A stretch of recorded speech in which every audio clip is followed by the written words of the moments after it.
From the University of Florida College of Journalism and Communications, you're watching WUFT News at 6. 2 facilities at the new Grace Marketplace are now being shut down after only 4 months since it first launched. Good evening. It's Thursday, September 18th. I'm Zach Dahlheimer. And I'm Leanna Scacchetti. Thanks for joining us. The shelter's directors say it's a financial issue that's been tough to get around. WUFT's Sequoia Acevedo was at the center earlier today and joins us now in the studio. Nicole, where exactly is the problem?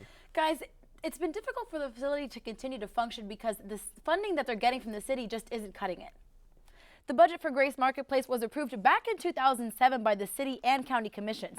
They decided the shelter would get just above $300,000 every year to keep the center running. But now they're being forced to cut back on some of those amenities. How I feel bad. I really do. I feel bad. I wish I could help, but I can't. Rachel Morrison doesn't want to see any part of the new center closed down. She says Grace Marketplace has changed her life.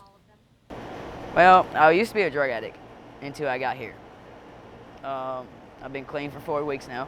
The facility is building out to provide food, shelter, clean water, and other amenities to people like Rachel.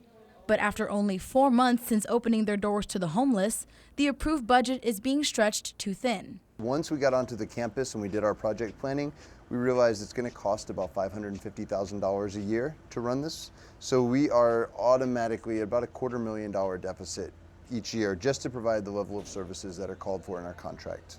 The money is meant to pay for utilities, staff, taxes, and upkeep of these facilities.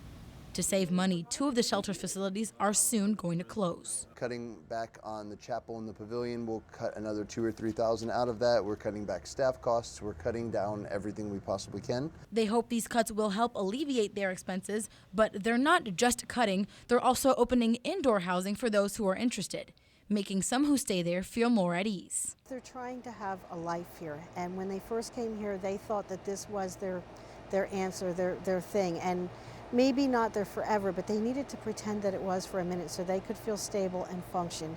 And it's had its problems lately, but if you don't fund this and you don't give it a chance to be fully 100% operational, how can you criticize it? For now, the shelter pavilion will stay open until the end of the month, but starting on October 1st, people will be asked to move inside or find somewhere else to stay. But the directors did want to make it clear that they are not forcing anyone back onto the streets. They do plan to help these people find alternative shelter and will still offer them meals. All right, Nicole.